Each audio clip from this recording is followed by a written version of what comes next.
Okay, so imagine this. Over 500,000 words published in just 9 days, all designed to influence not just people, but AI systems. That's what we're diving into today. And it's not just about the volume, it's about the strategy behind it. Let's get into it. Welcome to DeActa Daily Digest. I'm Joseph. And I'm Juniper. Here are today's top stories. Let's start with this investigation into the Hanover Institute.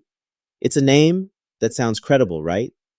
But The Guardian uncovered that it's essentially a ghost organization. No staff, no address, no legal registration. Yet somehow, it managed to publish 124 reports in just over a week, totaling more than 500,000 words. That's an incredible output, but what's even more fascinating is how the reports were framed. They weren't just random essays, they were structured as answers to questions someone might ask an AI chatbot. Questions like, is anti-Zionism anti-Semitism? Or, did Israel expel Palestinians from their land? It's clear they were targeting AI systems as much as human readers. And that's the game changer here. This isn't just about influencing public opinion directly, it's about shaping the narratives that AI systems pick up and repeat. The Hanover Institute even had an LLMS file on their site, which is a tool specifically designed to guide large language models like ChatGPT on how to interpret and process their content.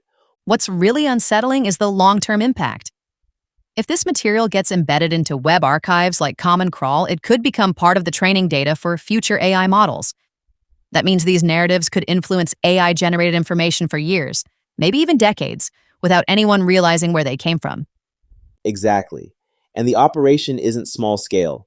The Hanover Institute is just one piece of a much larger network involving US and European firms. Companies like Piro Inc. and Clocktower X have received millions of dollars to produce and distribute this content. It's a massive, coordinated effort. But here's the kicker. Despite all this effort, polling shows that Israel's favorability among Americans is declining.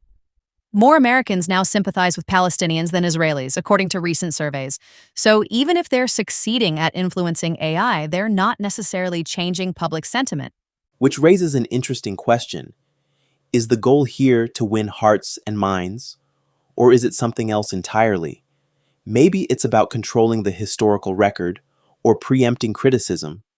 Either way, it's a stark reminder of how high the stakes are in this new era of AI-driven influence.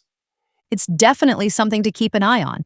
But let's shift gears to another story that's equally compelling, though in a very different way.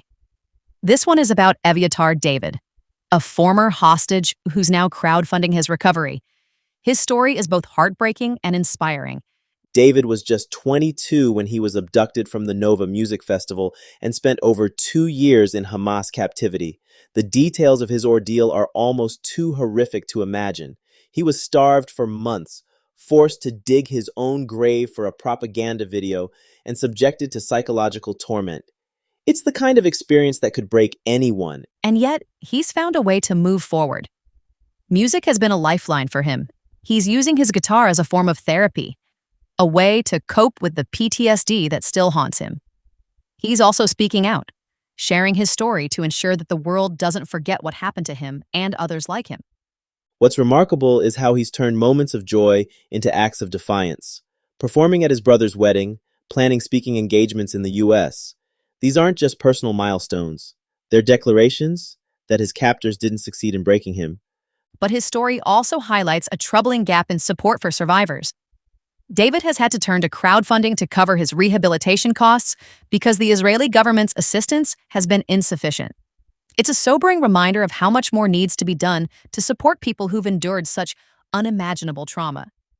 It really makes you think about our responsibilities as societies. Is it enough to just free people from captivity? Or do we have a duty to help them rebuild their lives? David's story is a powerful call to action, not just to remember the past, but to ensure a better future for survivors. Speaking of resilience and innovation, let's talk about the fascinating research into root knot nematodes and turf grass.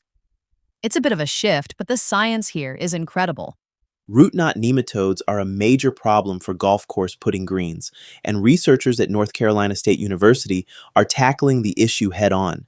They're studying everything from the biology of these pests to the effectiveness of different nematicides. What's impressive is how targeted their approach is. They're not just throwing chemicals at the problem. They're identifying specific nematode species, testing their sensitivity to treatments, and even studying how temperature affects their life cycles. And the results are promising. Nematicides like Indemnify and Trifinti have been shown to significantly reduce nematode populations. The next step is to refine the timing and application rates to maximize their effectiveness. It's a reminder of how much science goes into something as seemingly simple as maintaining a golf course. And it's not just about aesthetics. It's about preserving the health of the turf and the ecosystems it supports. Speaking of turf, Rutgers University is making headlines for its cool season turfgrass cultivars, which were used at many World Cup stadiums this summer. These grasses are bred for durability and stress tolerance, and they've been tested at some of the most demanding venues in the world. It's a testament to decades of research and breeding. Seeing these grasses perform on an international stage is a huge validation for the scientists involved. It's not just about sports. It's about pushing the boundaries of agricultural science. From AI-driven propaganda to stories of survival and cutting-edge research, today's stories remind us of the complexity and interconnectedness of the world we live in. There's so much to unpack and so much to learn. Absolutely. Whether it's understanding the ethics of AI, supporting survivors of trauma, or advancing agricultural science, these stories challenge us to think critically and act compassionately. And on that note, let's wrap up for today. Thanks for joining us, and we'll see you next time. Take care.